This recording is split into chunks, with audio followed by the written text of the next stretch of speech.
Welcome back to the RAS Picks YouTube channel. In this video, I'm going to talk about every single point spread and total on the NFL week number 2 card. And we've got a lot of games to talk about. Good to see so many folks back in the live stream chat. We're going to jump right into it and get going. Last episode went for 92 minutes. I know folks don't necessarily have 92 minutes, so we're going to push the tempo and get right into the games. Please keep the questions coming in the live chat, and we'll get to them as we go. Here we go. First game starts Thursday night football with the Buffalo Bills on the road at the Miami Dolphins. Miami is a 2.5-point favorite.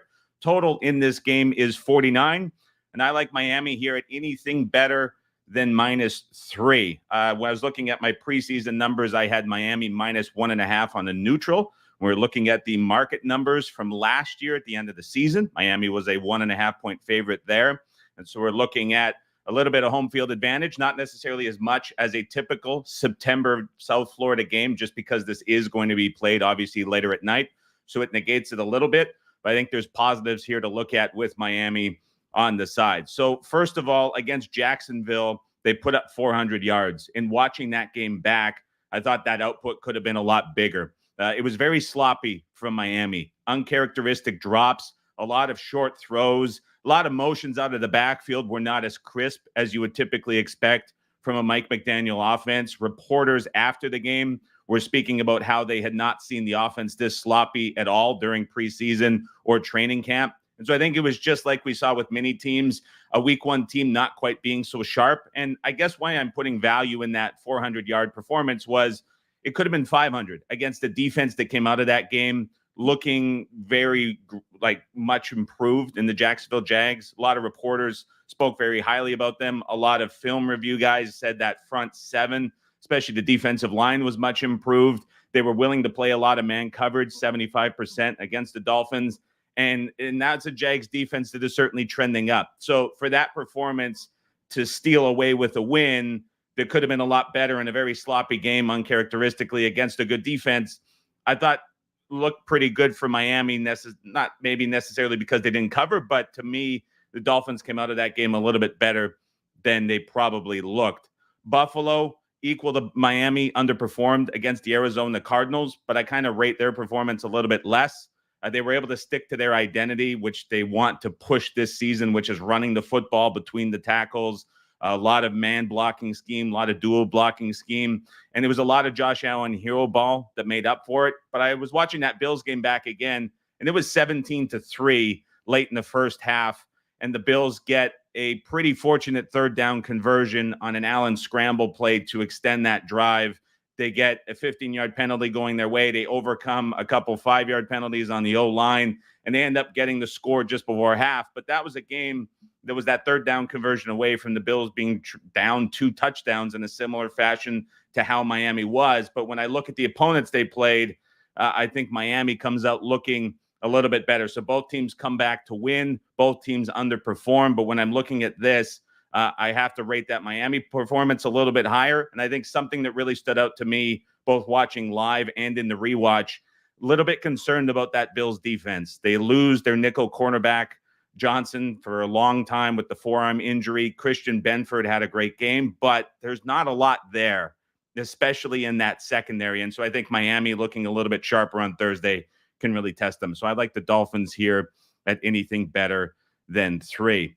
Question from Ryan Roberts on the running backs. If Dolphins only have Wright and Wilson, does that impact this given how dynamic Achane and Mostert have been? So Mostert has been ruled out for the game. Achane was videoed just about 20 minutes ago at practice, labeled as moving around well, looking relatively sharp. And so I think that's a positive sign for him potentially being on the field.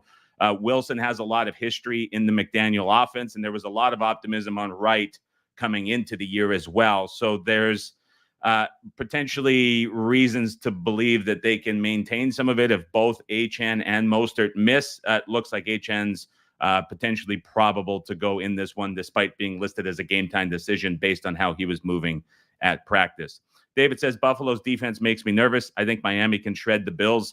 That was really my big concern with Buffalo coming out of that game against Arizona. That is a little bit worrisome to see. Not only do you lose a great nickel corner, but just it looks very thin back there for Buffalo. No question about it. So that is game number one. Let's move on to the Sunday games. Las Vegas on the road at the Baltimore Ravens. Ravens a 10-point favorite. Total in this game, 41.5. No play for me on this one.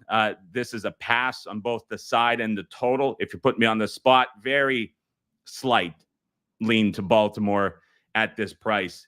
When I look at Baltimore against Kansas City, it was another team that just came into week one looking a little bit sloppy, whether that was because they didn't play the starters in preseason.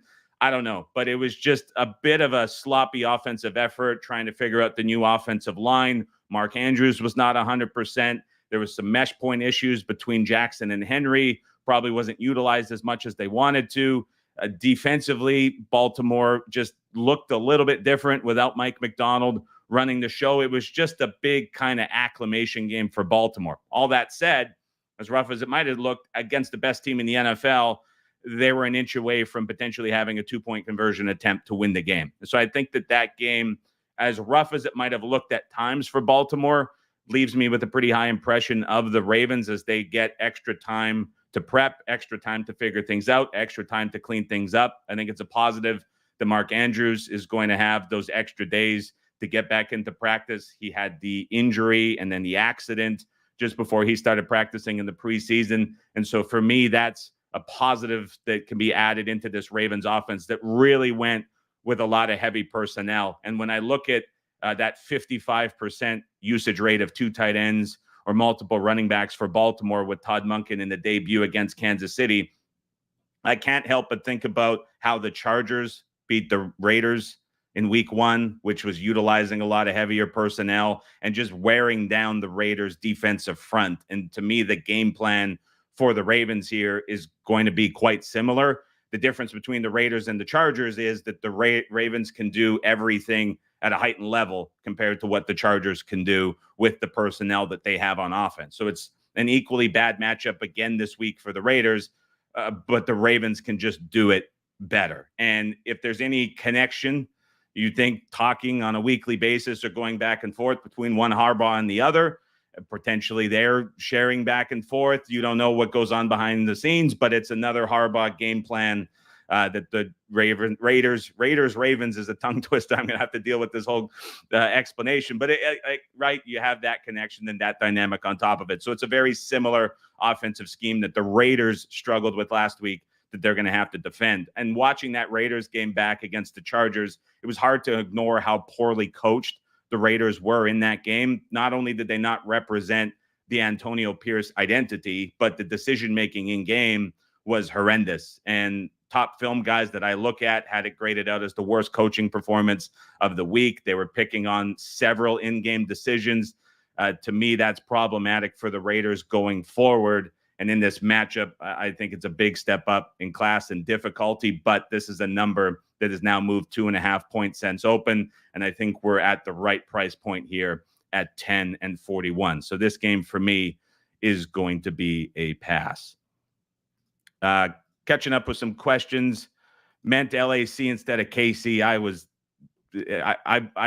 tongue twisted and mixing those ones up all the way through, but you guys get the gist of what I was going with that breakdown and what I was looking at as I was going through that back and forth. So forgive me for the name up. A lot of content being created. It is early in the season, much like some of the offenses. My wit is not quite as sharp as it is once we get into the latter portion of October and the early point of November. So if I did mix up the KC LAC, or if I did mix up the Harbaugh Raiders Ravens, you guys know where I was going with that one in that breakdown. Now let's continue on with the Harbaugh and the breakdown, and we get back to LAC, who is on the road at the Carolina Panthers. Chargers -6.5 total in this game, 39.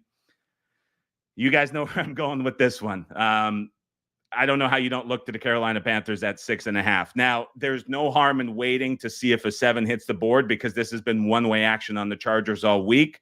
When you look at some of the different contests and the early polling and some of the tweets coming out about how sportsbooks are handling bets, I mean, nobody wants to touch Carolina. So just for perspective and where we're at right now from a price point and how far things have moved to get here, the look ahead on this game was LA -3. The market numbers at the end of last season were -1. I had preseason this game lined -1 as well. So whether you're looking individual power ratings, whether you're looking market ratings, whether you're looking look ahead to now, you're at least at a minimum a field goal bump up for the Chargers, who are laying nearly a touchdown with a very short total of 39. Where I can make a case for the Panthers in this game, which is tough to do, and I know there's already comments in the chat about people not wanting to do it, is just the Chargers' offensive style. They want to run the football as much as possible.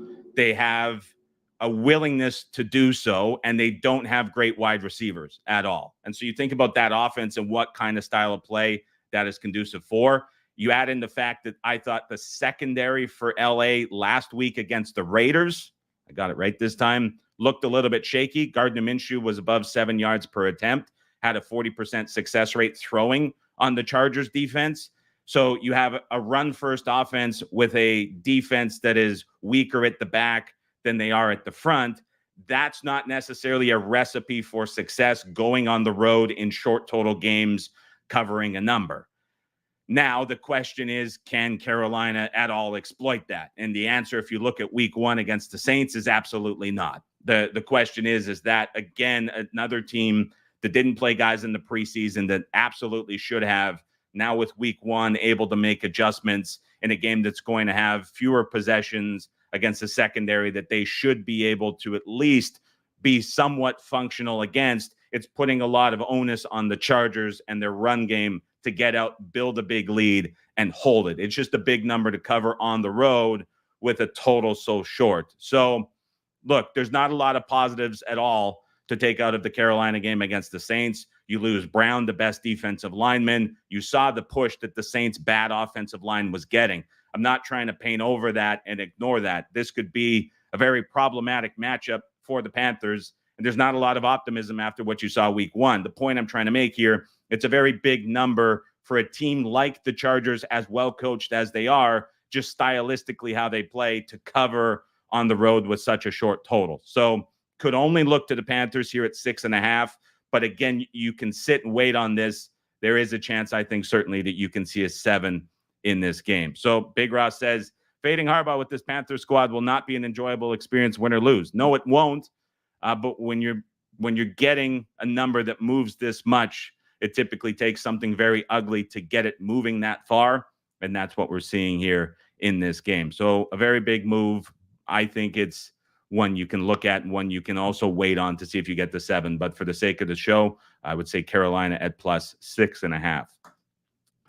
New Orleans on the road at the Dallas Cowboys. Dallas -6.5 total in this game is 46.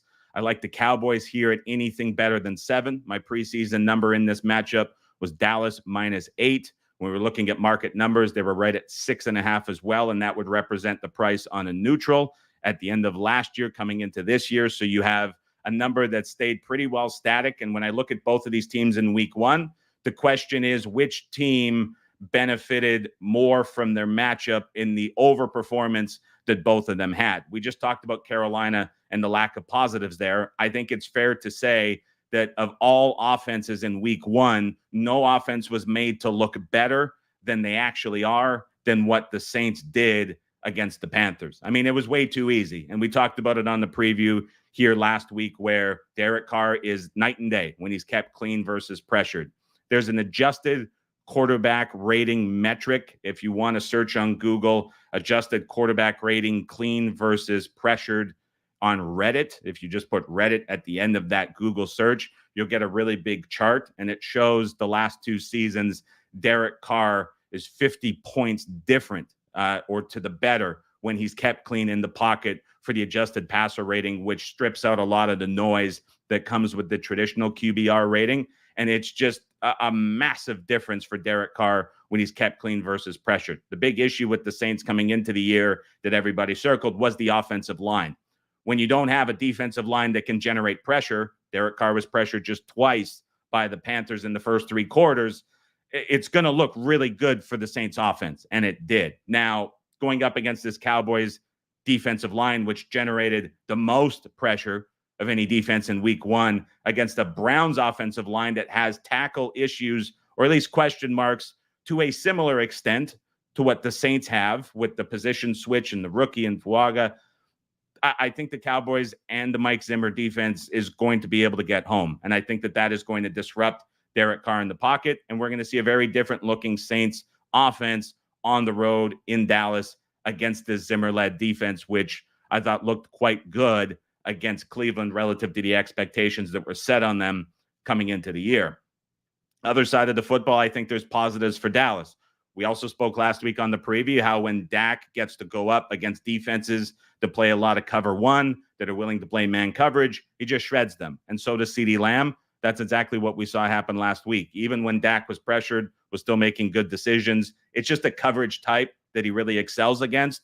And the Saints, led by Dennis Allen as head coach, play a very similar style of defensive profile to that of the Cleveland Browns. And the question is, are they going to be able to throw a big changeup on the weekly game plan without potentially having Marshawn Lattimore, their best cover corner on the field, who is dealing with a hamstring injury? His status is yet to be determined, but I think there's a small chance that he is going to miss this game, in which case I think that's a bigger plus for the Cowboys offense as well. So to me, I look at this as just a Saints offense that had a very good performance. Now it's coming back to earth, going on the road to take on the Cowboys. And it's a similar matchup on both sides of the football for the Cowboys to exploit. So as we're looking at this under a touchdown, I would like the Cowboys in this game.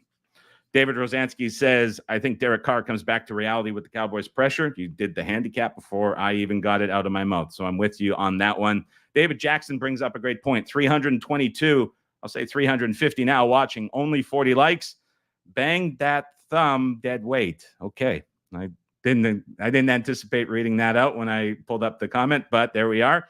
The like button is down below. We're almost at 9,000 subs here on the channel. So if you want to hit that subscribe button too, if it's your first time by. If you're watching on Twitter, I'll upload this after. I would appreciate it if you're in a betting group text, or if you have just a back and forth with a friend that you bet with, if you share the link on Twitter, it really helps boost the video up. That's valued a lot by the Twitter algorithm. And so if you're enjoying the video, you get some value from it. Maybe you're just listening to find a piece of info or two that you can use. If you find that, I would really appreciate it if you end up sharing the video too, as it helps me out a lot. So that was my take on the Saints and Cowboys.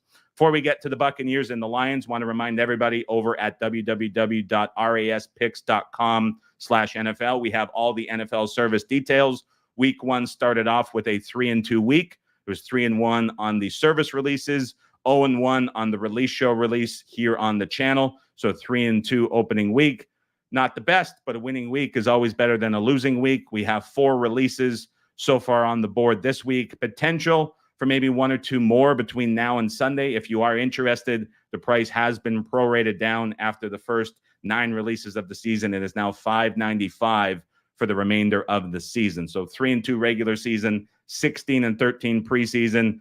In the green, hoping for a big week in week 2. If you're interested in following and betting with us, you can head over to www.raspicks.com/NFL. Tampa Bay Buccaneers on the road at the Detroit Lions. Lions a 7-point favorite. Total in this game, 51.5. Looking at these numbers, I like the under at 51.5. I should like the Detroit Lions at -7, as my preseason number on this game was Lions -8.5. But looking back and examining some of the power ratings, I was quite low on Tampa Bay. And that's certainly something that I have my mind changed on after week 1, specifically on the offense of the Buccaneers. And so that total at 51.5 is one that I would like to the under. I'll talk about the total in a second. Let me get to just my thoughts on upgrading Tampa Bay after that game against Washington. So some of it's certainly driven by opponent. The Washington secondary is really bad, and that is a unit that entered the season graded 32nd in the defensive backfield. I don't see that changing anytime soon. However, for Baker Mayfield to go out and have a 95th percentile passing game, a career best from an EPA perspective, he completed 82% of his passes, doing so in game 1, week 1 of a new offensive install. As bad as the defense on the other side is, that impressed me, and that was not something that I fully expected to see happen. I thought they would have success, not to that level. And so that was impressive and gets me upgrading the Buccaneers offense. Defensively, they were able to put forth a game plan under Todd Bowles that really took advantage of a young quarterback. There are only 6 passes conceded outside, and that was a bit of an oddity when you look at the stat line. They allowed Jaden Daniels to beat him with his legs. I still stay pretty neutral on that unit, but for me, the Bucs offense is enough, even with the weak opponent, to get me upgrading it. With that said, if the offense is upgraded for Tampa Bay, and the Lions offense I hold in very high regard, I still don't know how you get to a total of 51.5 with Jared Goff versus Baker Mayfield at the highest price of the week. To me, it just seems like a number that is much too high. There is a cluster injury in the Buccaneers defensive backfield. It seems like at least 3 defensive backs that were on the field last week will not be playing in this game. We're waiting to see what the official injury report is. That's probably honestly already published as I went live, as they were kind of hitting media right after 9 p.m. They're on the 9 a.m. They're on the practice field too. So a guy like Greg Auman has probably already broken the news, but we'll see. But the point is, there's a cluster injury in the secondary. When I look just matchup wise, as wide open as that Buccaneers Commanders game was, and that's a very bad Commanders defense, that game got to 57 with a garbage time touchdown late. The Lions offense, I thought, looked dominant running the football, but if they're going to take advantage of these Buccaneers defensive injuries, it's going to have to come through the air. And I thought at times the passing game, especially in the second half, was what hurt the Lions. It just didn't look clean. St. Brown was non-existent. I know the introduction of Williams into the offense was exciting, and that's something that I think you have to be very bullish on going forward. But this is a Lions team whose identity is running the football behind that offensive line.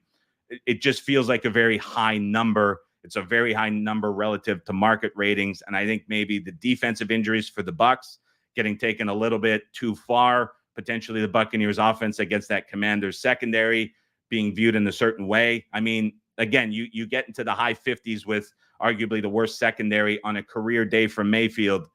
Is he really repeating that going into Tampa Bay or into Detroit? Pardon me. I don't see that repeating and looking as good as it did.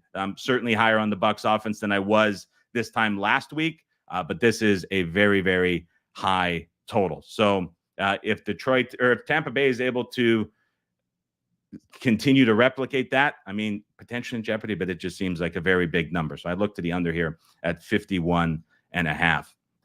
Indianapolis Colts on the road at the Green Bay Packers. Colts laying 3. Total in this one is 41. Lots to talk about in this game because obviously we have a massive adjustment. The last time we saw Green Bay was last Friday. We saw the Colts on Sunday in another AFC South slugfest against their rival, the Houston Texans. And this game was Green Bay -5 on the look ahead. The Jordan Love injury happens on the third to final play of the game. We see the number reopen all the way 8 points different to the Colts now laying 3 points. Anytime this number has got to 3.5, we have seen there be buyback on the Green Bay Packers. I'm not going to be betting this game. However, if you're putting me on the spot, I could only look at taking the Packers at this price, but I can't get there because I think it's a very tough pricing of Malik Willis taking over as the quarterback. So there are some numbers to put this in context. I think the best number that we have comes from Unpredictable, who does market ratings, which are public every single week. They have a quarterback adjustment, which they do manually to market ratings. They graded the drop from Jordan Love to Malik Willis as a 6-point downgrade for the Green Bay Packers. Doesn't sound like a lot, but from their manual adjustments that started at the beginning of the 2022 season, this is the biggest downgrade they have ever had. The only one that ties it is the downgrade from Dak Prescott to Cooper Rush in 2022, which, if you remember, was also a week 1 injury. Now, if you sort 2022, 2023 by EPA plus CPOE, there are 71 quarterbacks who have at least 100 snaps at quarterback.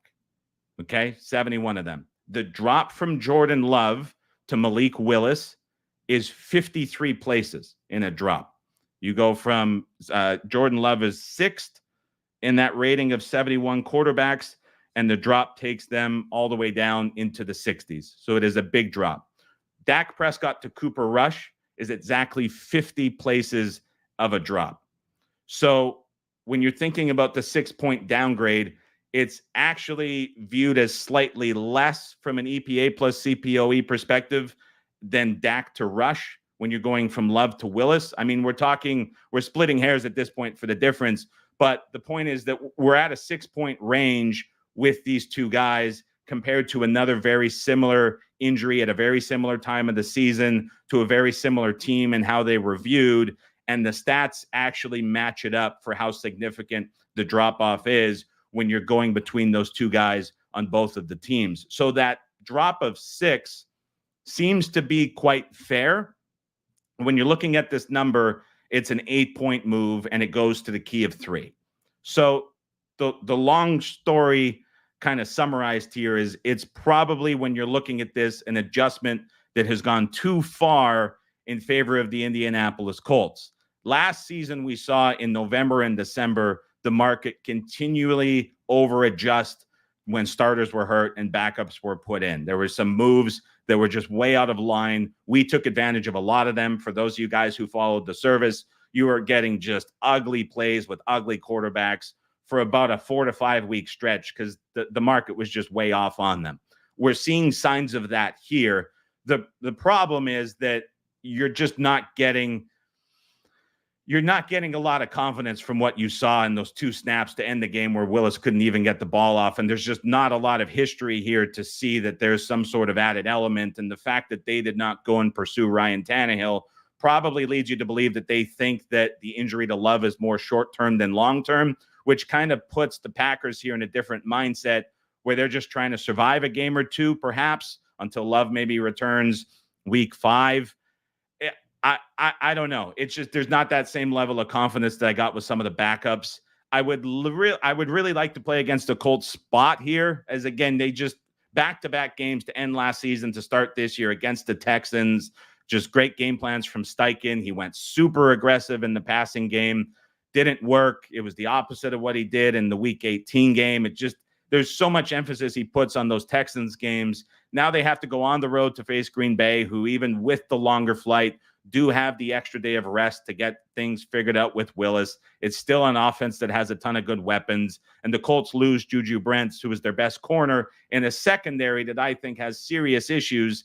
If Willis can just get a little bit of anything going from the passing game with these wide receivers to test the Colts secondary, you would think the Packers can be competitive. But there's just a lot of data and film that suggests that might be a lot easier said than done. So it's a pass for me, but I wanted to put that number into context and just kind of give you an understanding for how this is comparable to that Dak to Rush situation that we saw in 2022 and how it's being graded by the market. Cleveland goes on the road to take on the Jacksonville Jags. Jacksonville, a 3-point favorite. Total in this game is 41. We released Cleveland here, we released Jacksonville. I am back and forth all over the place as we go through this live stream. We released the Jags earlier in the week at -3. Looking at the Cleveland Browns, potentially just a bit of a dead team at the moment. I have no idea what's going on with this offense as they work through the offensive install with the new OC. They have a new O-line coach. They have both tackles dealing with injuries. They have to switch guys on the offensive line. There's no consistent run game. And then what in the world are you going to get from Deshaun Watson? So we talked about those 71 quarterbacks with the Malik Willis stat last game. When you look at Deshaun Watson in that same range, he was QB 42. And so we're talking about Cooper Rush and Malik Willis in the low 50s and high 50s and low 60s in the drop. Here you have Deshaun Watson as the starting quarterback in that same sample in a comparable range to both of these guys. Like the quarterback position for the Browns right now is a complete question mark. And if they can't be protected up front, you're getting this Jags defensive line, which we talked about at the top, that really impressed based on a lot of the film guys that I look at and trust. And that becomes another negative matchup for the Browns to deal with, like they had against the Cowboys, where there was no support whatsoever. Deshaun Watson dealing with even more drama. There's the new lawsuit that emerged this week. He had 2 tragedies in his personal life over the weekend. I mean, there is just so much swirling around on this Browns team. And now they have to go to Florida to take on the Jags in an early start.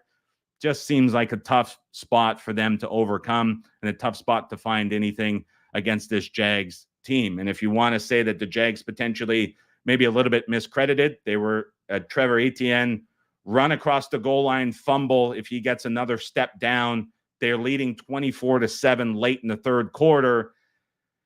They end up losing that game against Miami. What does this number look like if that goes the other way? I mean, we're certainly north of 3. We're a lot higher when we're looking at just market ratings for this game. Certainly undervalued. The Jags look in this matchup. I think this is a spot where you have to look at the Jags laying the 3-point rating. Zach Moss, unpredictable market ratings at Jags -2. Watson with a ranking of 18th in PFF last week with 4 dropped balls. 2 things. The current week ratings from them are just a reflection of the current market. And you have to remember how that factors in, especially if you're adding an HFA, but it's just mirroring what exists at all the sports books. The way that I tend to look at that site is when you're looking at that, for example, with a team like Carolina, I'm looking to see Carolina's at 32. They're like minus 11 points or like 10.7 against an average team. It's more about like how you view the rankings and what the point spreads are telling you than those ratings they have on site staying static. So that would be something I would take into consideration. That Watson 18th PFF ranking is silly. That was another one on their gradings that come out weekly that just don't make a lot of sense. And so that was certainly one of them that I circled and highlighted when I'm looking at that and saying that that was nowhere near what the performance was on the field. So I thought that was a very bad grade, but it could be a disagreement point. But we are on the Jags -3. San Francisco on the road at the Minnesota Vikings. 49ers laying 6 total in this game, 45.5. I think both side and total are correct where they are. We saw this number creep down before the 49ers kicked off, got as low as 4.5 after the performance, right back up to 6. This is exactly where I made it preseason. Market ratings have this right on the number as well preseason at the end of last year. Really not much of an adjustment you can make for either team, I don't believe, after both of them looked and overperformed and looked solid in week 1. And so it's kind of an offset from that regard. And I think we're just at the right price on the side. I think we're at the right price on the total. When it comes to looking at this and maybe some matchups and what can give you advantages, a big takeaway I had from the 49ers was defensively, the energy is back with Nick Sorensen that was not there last year with Steve Wilks. I thought that was a big visual difference, seeing it on the field. If you remember the Minnesota game last year when the 49ers went into Minnesota to play in primetime, that was the game where right after Bosa came out and it kind of flipped the defense on Steve Wilks. That was the press conference with the backpack where he was just visibly angry about some of the spots he was put in for the defense. From how that season ended for the 49ers and how they ended up struggling against the run and the dysfunction to seeing it in week 1 and how different it looked, I think is a big positive for the 49ers. So adding that in, you saw Sam Darnold look really good in the offense against the Giants secondary, which is a really lowly ranked unit. Probably going to look a lot different in this matchup when you consider that Nick Sorensen, now leading the defense for the 49ers, went against Sam Darnold every single day at practice last year when Darnold was on staff for the 49ers. And so the familiarity between the Niners coaching staff and what Sam Darnold does is going to be a big advantage for San Francisco in this matchup. And so when I'm looking at some of the performance last year and how that went, it's hard to kind of take that away from the Vikings offense and how good it looked against the Niners defense, because it's such a different situation this year.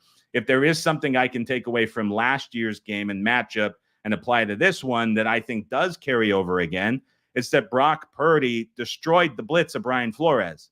He went 15 for 19 when Flores blitzed him. It was great. Now, the 49ers lost that game last year 22-17 because of mistakes, because of errors, because of drops, because of picks that weren't picks that went back the other way for big plays.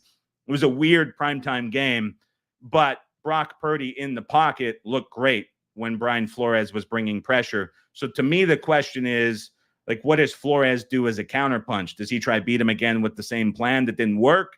Does he try to do something way out of character? that's an intriguing part of this matchup that I would look to watch. But point spread and total, I think both are priced correctly in this game. So I don't have a bet on this one, side or total. Seattle Seahawks on the road at the New England Patriots. Seahawks a 3.5-point favorite. Total in this game, 38.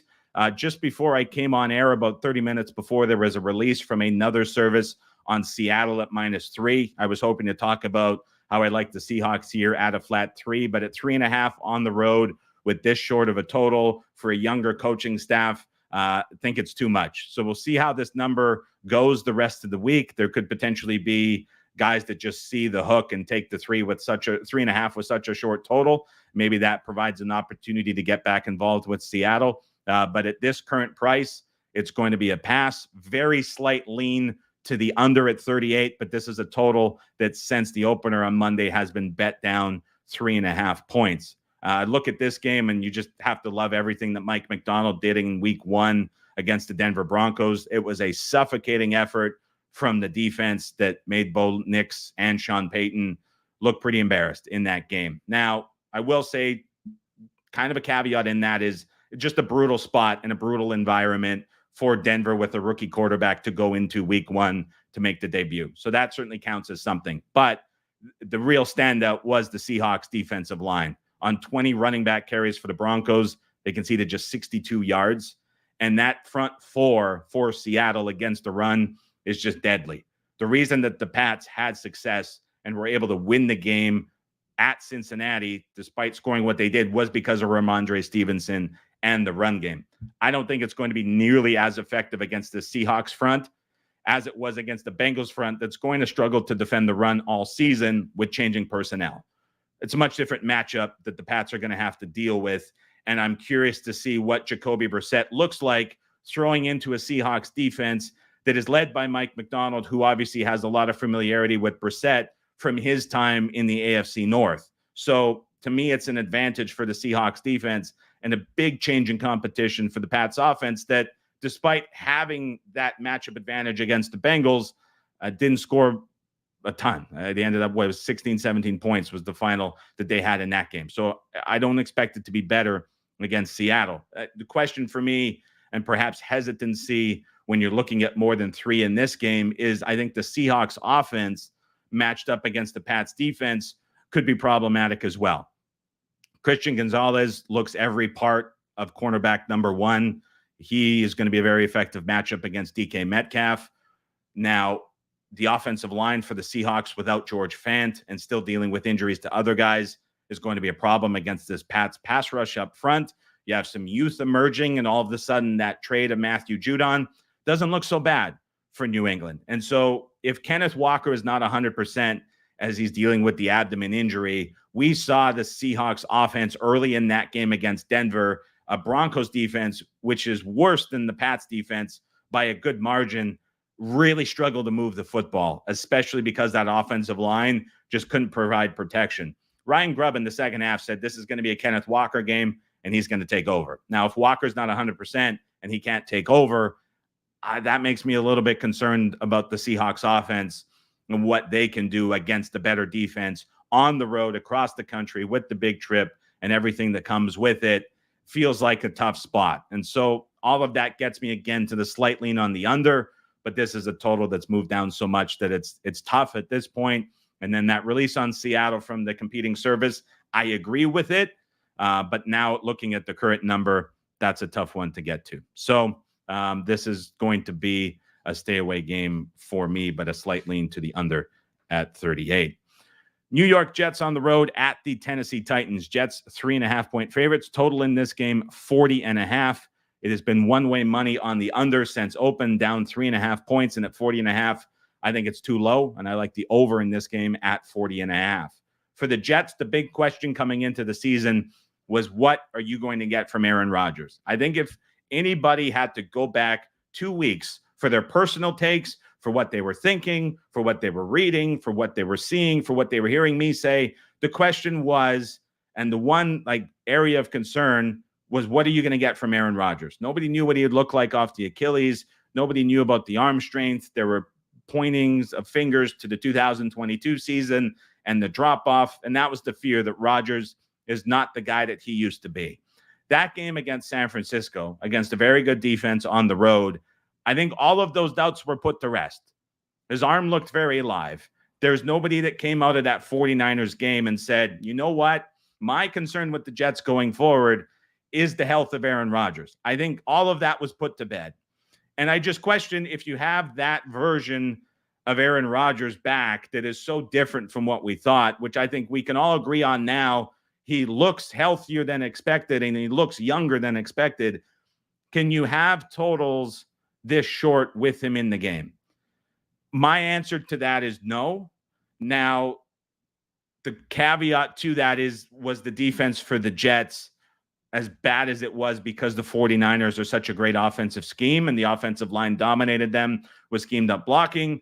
That's kind of the big question mark in here. And the reason that this total got bet down is, I think, in part because people see that defense for the Jets, which was widely accepted and predicted to be great again, as rebounding in this game against the Titans. But then also you had a quote from the Titans head coach, Brian Callahan, that said, against the Bears, they would have been better off if they punted on every single 1st and 10 instead of running their offense. Like, that's not a vote of confidence that you want. But where I get to is big adjustment down on the total. The answers about Aaron Rodgers, I think we're pretty clear in that week 1 game, and we have to look at this offense in a different manner. The Tennessee Titans, before week 1 against the Bears, had a lot of optimism about the offensive changes that were going to be installed, the more aggressive pass rate, the more usage of 3 wide receivers, the Tennessee offensive identity shift. Now, in week 1, was that the opponent? Was that just another slow start with a young quarterback? I don't know, but I don't want to throw all of those prior thoughts about the Titans away. And now we're getting an opportunity where I think this total after the big move is a little bit depressed, and you can look at betting the over. So I'm looking at this one at 40.5 as one of the shorter totals of the week, and I think it is just too short. Action Sports Central says, I don't agree with that. His arm looked a little bit weaker than we last saw him, but he is healthy. I don't agree with that arm stat at all. And there was a chart that showed accuracy rating versus receiver separation that was posted by Football Insights on Twitter. And Aaron Rodgers and Patrick Mahomes were right beside each other on the chart in the accuracy rating, which is a good reflection of the arm strength when you look back and watch what he did. And that was a 49ers defense that I think was a really good test to start the year and show it. But again, like the fact that your last sentence here, I think is a good point where you says, but he is healthy. The question mark 2 weeks ago was, is he healthy at all? And we don't know. And there were comparisons to Kirk Cousins, we'll talk about at the end, doesn't look healthy at all. Rodgers, I don't think you can put in that category. So if you get that effort on the offense, you're getting these totals way lower. To me, that's a reason for optimism with the Jets offense coming up. Owen Turner says, come check out Crowbush. I would love to do that. Almost like in terms of places I want to go and play. That's probably third, I would say. So yes, maybe next summer. But yeah, I would love to get out to Crowbush. That would be amazing. Giants on the road at the Washington Commanders. Washington, a 1.5 point favorite. Total in this game is 44. We released the over in this game earlier in the week at 42. Think this is a game that still, even at 44, might be priced a little bit short on the total side. Point spread in this game, 1.5. This has been bouncing around between 1.5 and 3.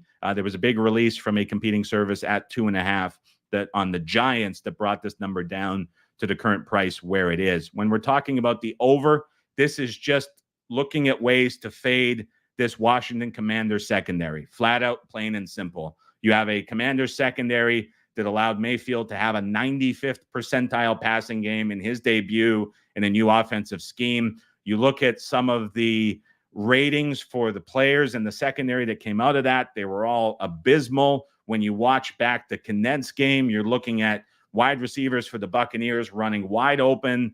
This is a very bad secondary that I don't think falls on coaching. It just falls on a complete lack of talent. I follow all of the major NFL team message boards and forums. There's a very active Commanders community. Believe it or not, there is a 178-page thread that is wildly active full of Commanders fans that dates back to June, which is just chronicling and detailing all of the concerns that they had for the secondary. And like during the Bucs game, it was blowing up because it's like everything is coming to fruition about how bad the secondary is. And so this secondary can't be in games that are priced this low. Last year, the Commanders had a secondary that was not quite as bad, but it was 32nd against the pass. EPA per play overall on defense, the Commanders were 32nd last year as well. That offense to me for Washington last year is much worse and much more hopeless than the offense that we saw play against the Buccaneers with Jaden Daniels. The average total for the Commanders last year was 44.5 points at close. So I don't agree that Commanders totals in this current state with this team can be less than they were a year ago. The Giants have to be the partner to make up the other half of the total. What we saw from Daniel Jones and Brian Daboll, I was very wrong about. Completely missed that. I never expected it to look that bad last week against the Vikings defense. I was dead wrong on that. We lost on the over with the Giants and the Vikings. I'm going to really struggle and go out of my way and just give that offense the benefit of the doubt and say that that was all Brian Flores finally overcoming a Daboll offense and the pressure just being too much for the Giants. And against this Commanders secondary and against this scheme, it's going to be different, at least different enough that the Giants can contribute 20 points of their own towards the total. I think there's optimism that that number could be higher because, as I mentioned, there's a very well-respected group that released the Giants at plus 2.5. So they have optimism in it. Potentially that was tied into concerns about the Commanders secondary. I just look at this total and think we're going to see points. And I just, if it's as bad as it was again for the Giants with Daboll and Jones against this secondary, okay, I'll pay to see it. But I can't imagine it being as bad as it was against that Vikings defense here again this week. So that is how I'm looking at the Giants and the Commanders. LA Rams on the road at the Arizona Cardinals. Cardinals laying -1 total in this game, 49 flat. Looking at this point spread, I like Arizona -1 in this game. Now, might be a bit of a surprise and shock to get to, but when I'm looking at the Arizona Cardinals, I think the game against the Buffalo Bills told us a lot. So question number one is, how do you want to beat the Arizona Cardinals defense? The answer, as we saw from the Buffalo Bills, is run the football as much as possible. The Bills were down 17-3, and Buffalo was still running the football. You have to run it as much as possible, find a good offensive line. That will open up passing opportunities over the middle of the field, and you take those shots when they are there to find big plays. Ideally, if you have a mobile quarterback, he is going to take advantage of how the secondary plays coverage and find open space. The Bills executed it to perfection. And even when they were trailing, you would expect the team at home down 2 touchdowns to go very pass heavy, start playing a bit of chase. The Bills didn't do that because the Bills are like, we have an advantage here. We're going to lean on it. And they did. When I think about the LA Rams and the state of their offensive line, I question whether or not they can do that. Potentially 4 guys on the offensive line are going to miss for the Rams. They're already signing guys to add to the roster to fill in for injuries. Once we saw the offensive line's injuries accumulate against the Lions, they really went away from the run game and went very pass heavy. And don't get me wrong, Stafford and McVay had an amazing game. That was an all-in hero effort from Stafford. The scheming that McVay was able to employ to get guys open was incredible. It was just wild to watch on Sunday Night Football. Can the Rams, with similar offensive line issues, get the same level of effort and get up for this game again for a second week in a row? That's where I start to have some doubts and I have a little bit of concerns. I don't know if that effort can be replicated again for a second week. That was Stafford back in Detroit in that revenge game from the playoffs, and you go to overtime and you fall. Like, I think it's a hard spot for the Rams to come back, go to Arizona, and overcome that again. So I think that that's going to be a factor, along with not being able to consistently run the football behind the offensive line with so many problems. When we go to question number 2, how do you defend the Arizona Cardinals offense? Or rather, what did the Arizona Cardinals want to do to opposing defenses? I thought the answer against the Buffalo Bills, a game which the Cardinals were very competitive in for 4 quarters and nearly won, was very clear. The Arizona Cardinals want to sit in 12 and 13 personnel with 2 or 3 tight ends on the field. They want to mash the defensive front with James Conner, mix in different backs when needed, and they're going to force defenses to make a decision. Do you bring extra guys into the box to defend against a run game, which is very physical and very hard to stop? If the answer is yes, you have great pass catching options outside, and you have an elite tight end with size who can make plays over the middle of the field. If you sit back and you play against the pass, the Cardinals are just going to run the football on you all day long. And against the Bills, it wasn't super explosive, but it was incredibly effective. Kyler Murray, I thought, looked incredibly comfortable in the pocket. When he needed to use his legs, it was there. But the Cardinals just stuck in what they do and executed it throughout the course of the game. Now, I look back to the Rams against the Lions. Think about the drives where the Rams struggled the most. It was the drives when the Lions went into heavy personnel, when they mixed in multiple backs, and they stayed consistent running the football, relying on their strength and size up front on the offensive line. To me, the Cardinals can do exactly what the Lions did, to a lesser extent, obviously, but personnel-wise and style-wise, which gave the Rams fits. And then on the other side, what the Cardinals defense needs to have happen against them, like we saw the Bills do, I don't think the Rams can execute because of the offensive line injuries. So to me, this is a pretty good matchup for Arizona on both sides of the football. My market number my power rating preseason, when I went back and looked at the numbers, actually made this game a pick'em, and that was assuming full health from the Rams with the good offensive line, with Nacua out there at wide receiver. Obviously, those two are not the case, and all of a sudden I start to look at this, even that it being a point higher than where my ratings were, I still don't know if it has gone enough. And when I look at some of the market rating numbers preseason, they weren't far off from this price too. So if the Rams take a bit of a downgrade for injuries and personnel, and they take a bit of a downgrade for the spot, I think you can absolutely justify Arizona being a play here in this game. Cincinnati on the road at the Kansas City Chiefs. Chiefs now a 5.5-point favorite. Total in this game is 47.5. We released over at 46.5 earlier in the week in this game, and I don't know how a Chiefs-Bengals game can be priced at the same closing total as a Chiefs-Ravens game, especially after seeing what the Bengals defense looked like against the New England Patriots. To me, this is a game where the Chiefs can pick and choose whatever they want to do on offense, especially if they get Hollywood Brown back outside and his speed is added to the wide receiver room. So it's extra time for Andy Reid to prepare. But just look at this matchup. We talked about it earlier. Where did the Bengals defense struggle? It was the defensive line against the Pats run game with Ramondre Stevenson. Where are the Kansas City Chiefs strongest on their offensive line? Left guard, center, right guard. What are the Chiefs going to do with Isaiah Pacheco? Run it up the middle whenever they want. If the Bengals aren't stopping Stevenson behind that Pats offensive line with no threat of the pass from Jacoby Brissett, what in the world are they going to do in this matchup up front against the Kansas City Chiefs with Pacheco? So the Chiefs, to me, have that all day. We saw the speed that they have with Xavier Worthy. You add Brown in. That, to me, is a bump for the Chiefs and their offense, which scored 27 points against the Baltimore Ravens. So, but you get a worse defense here. To me, the offensive expectation for the Chiefs is going to be higher against the worst defense. I can't get to the same total. Now, Cincinnati offensively certainly struggled against New England. They had to drop touchdown in the end zone, which was followed up the next play by a fumble, which took points off the board.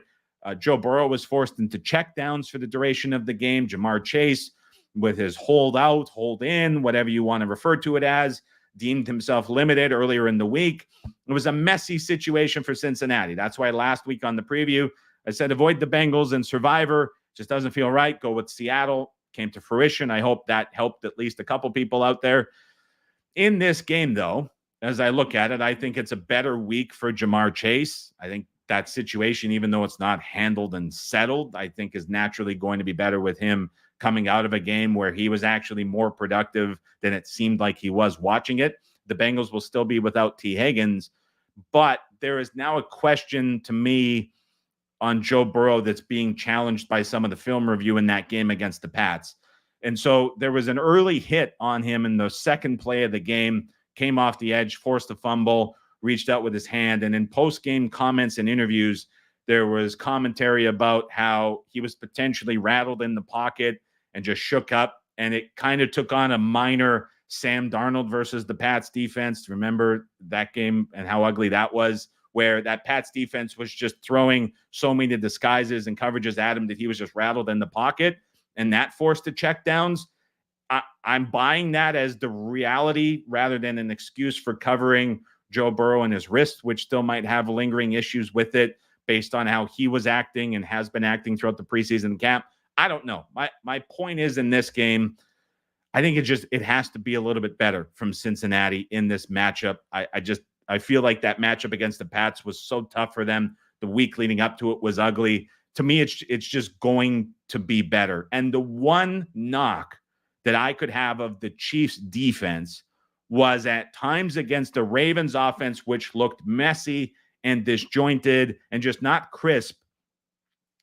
They had some blown up coverages in the defensive backfield, which is very uncharacteristic for what this Chiefs defense have been. If that's something at all, that is just the Chiefs working through it and trying to figure it out, it's going to take a little bit of time. You can't ignore that it was there, but if it's something, and you look at this total, again, being the same as where we were with the Ravens and that better defense, it's too short of a number when you're looking at this. And so over is how we're looking at the Chiefs-Bengals for this game. Pittsburgh Steelers on the road at the Denver Broncos. Pittsburgh, a 3-point favorite. Total in this game, 36.5. We like the Steelers in this game. There is major disagreement with that. I've seen 3 different places either release or give out the Denver Broncos as their pick in this game, getting the points. Justin Fields is going to be the starter for the Pittsburgh Steelers. To me, this is a game that is all about the defense for the Pittsburgh Steelers. Talked about Mike McDonald and what he was able to do to this Denver Broncos defense. Let's talk about what the Denver Broncos struggled to do on offense. 1, run the football behind their very expensive offensive line with multiple running backs. 2, find running backs in the passing game when they were targeted. Effectively, Seattle just eliminated everything. And 3 was find success pushing the ball down the field at any rate, right? And that was the Seattle defense and what they did with their strength up front, and then relied on 1 or 2 lockdown corners to eliminate options for the Denver Broncos offense. When we think about the Pittsburgh Steelers defense, everything that I just said, and if you think about the shape and the strength of the Seahawks defense, the Steelers defense is that at an elevated level. And so what confidence does Bo Nix have coming into this game at the quarterback position after doing nothing and struggling for 4 quarters against that Seahawks defense, now having to face a more complex pass rush, a more aggressive pass rush, and better cornerback play in the secondary? I don't know where Denver is going for offense in this game. And as much concern as there might be around the Steelers quarterback situation with Justin Fields, it's not like they're going to need to have a major offensive day and light up the scoreboard to have a chance to win and cover this game. I have no hope here for the Denver Broncos offense in this matchup against the great Steelers defense after seeing what they were unable to do at all against the Seattle Seahawks. So for me, this is a big mismatch in favor of the Steelers defense, and one that I would still be comfortable looking at and betting into. Sunday Night Football, Chicago on the road at the Houston Texans. This number came back earlier this morning, was up to Houston -7. It is now down to Houston -6. The total in this game is 45. When I look at this game, I have a really hard time trying to figure out what exactly the Chicago Bears offense is or isn't, or making any sense of it after that game against the Titans, which part of me feels like it could be viewed as a throwaway, but part of me feels like it's a sign of concerning things to come. Rome Odunze is dealing with a lower body injury. Apparently, Keenan Allen still has a heel injury.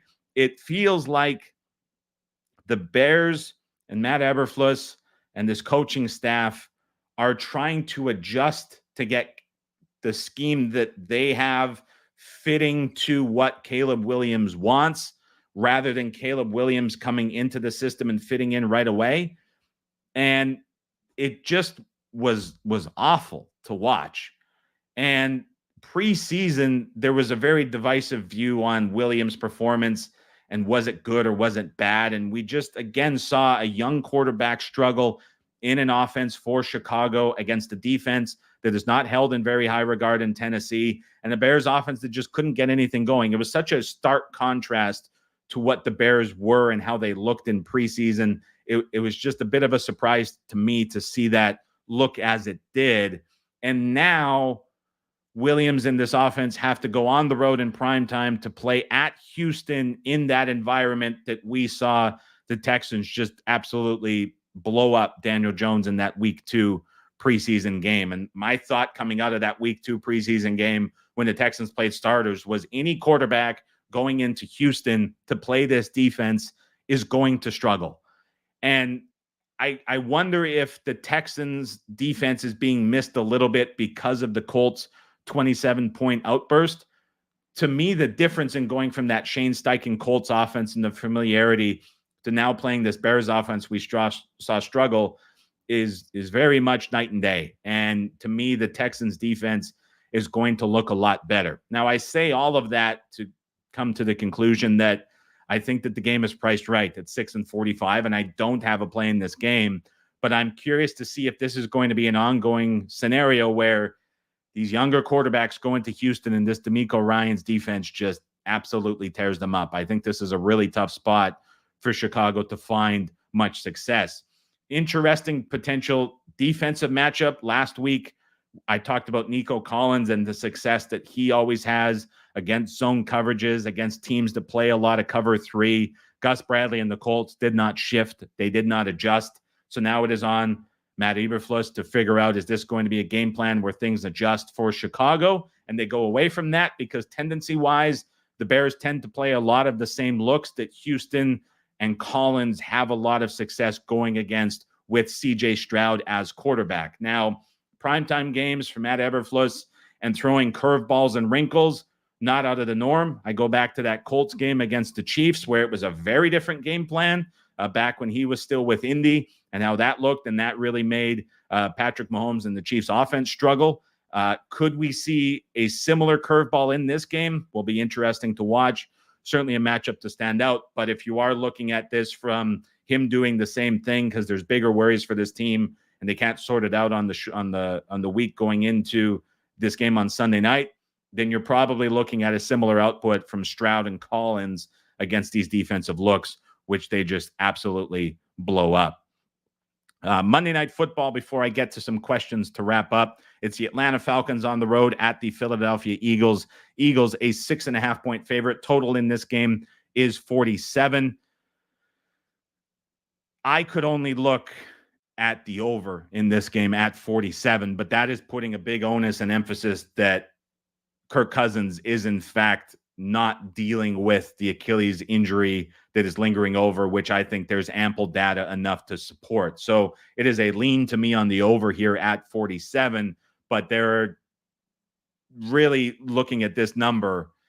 If you get an improved effort from Kirk Cousins compared to what you got against that Steelers defense, and if you can make the case that that Steelers defense, which was able to time to telegraph snaps from the offensive line, some clips came back, the center's head bob every time that Cousins was in shotgun, which was the entire game, was telegraphing the snap, and the get off the line that TJ Watt had was just silly. And so if you're kind of chalking up the Falcons' lack of offensive output to that, and you think that what Raheem Morris is saying about Cousins being healthy and that perhaps just being an offensive game plan just completely taken the wrong way by the Falcons staff and their debut from Zach Robinson, like if you can make that argument and you're expecting more from the Falcons here, like this is a total that's way too short.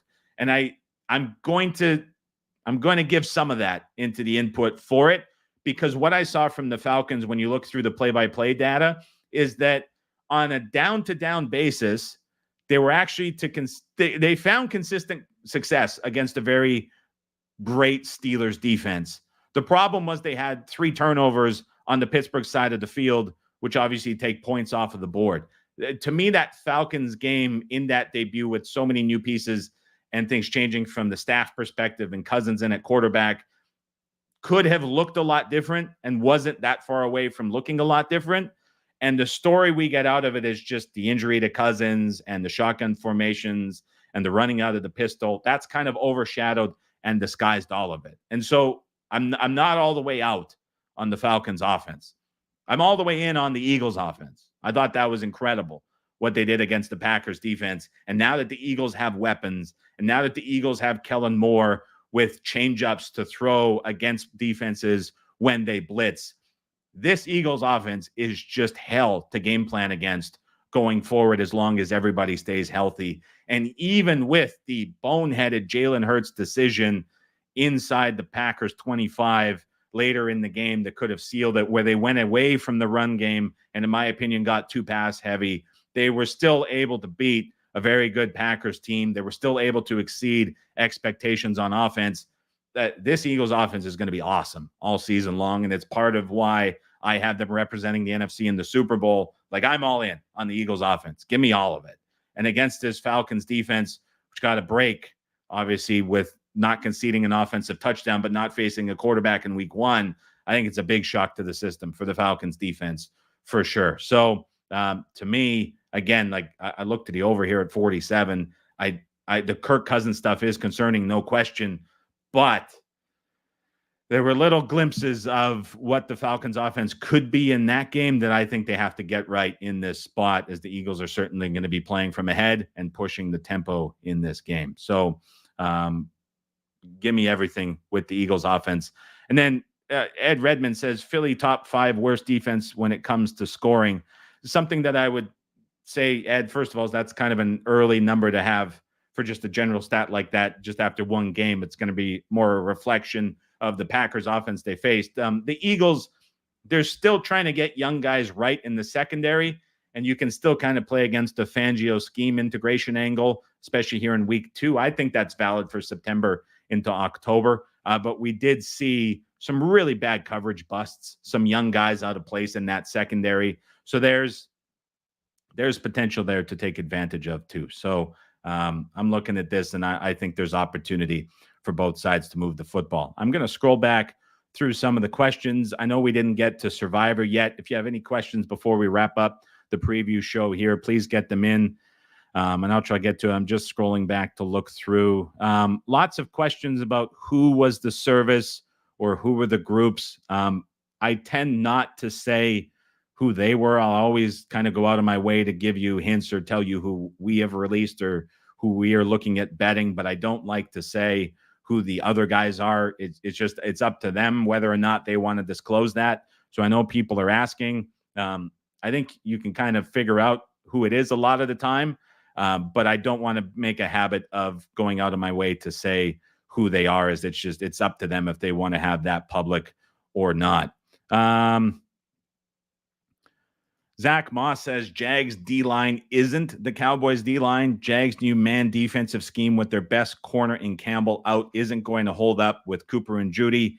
Yes, I'm a Browns homer. So good point on the man coverage. As expected, Ryan Nielsen played a ton of man, 75%.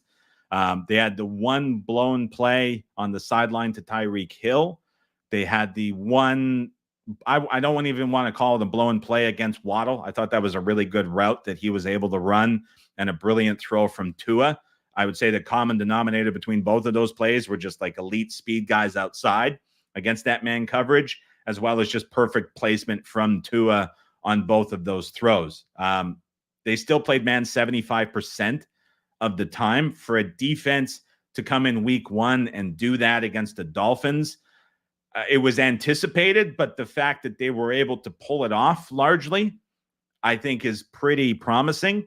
The one thing I would say about the Jags D-line versus the Cowboys D-line, some of the film guys that I watch and read and respect the most, when it came to their big 3 or their big 5 takeaways, the Jags defensive line was in every single one of the rankings as a unit that impressed them. And that to me was something that I didn't expect to read and I didn't expect to see. And so when I see that, I know that I'm probably wrong with that. And it's a unit that I should take more seriously.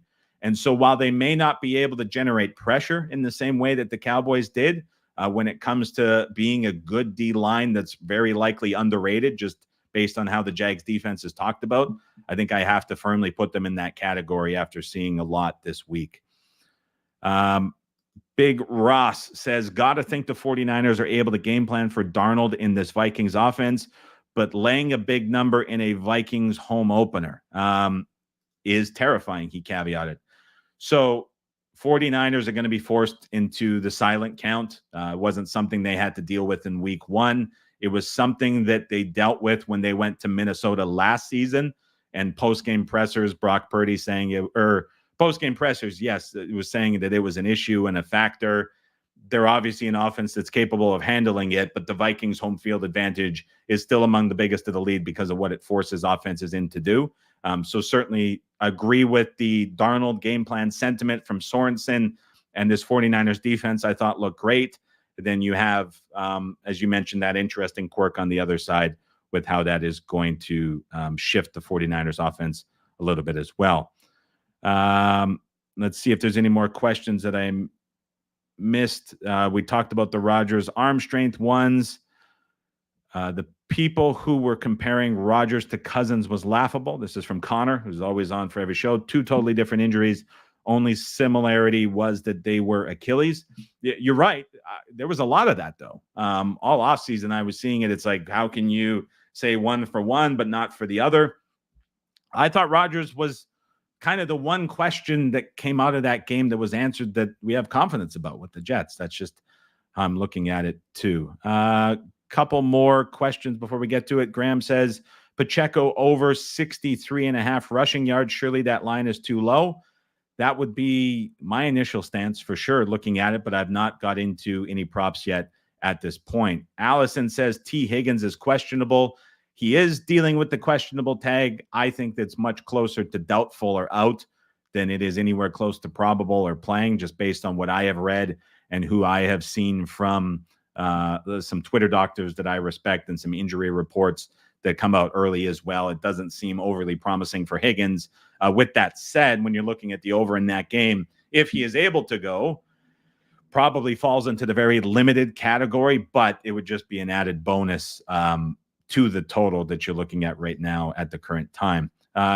Jake Fletcher says flags taking up a lot of clock. Where did that comment come from?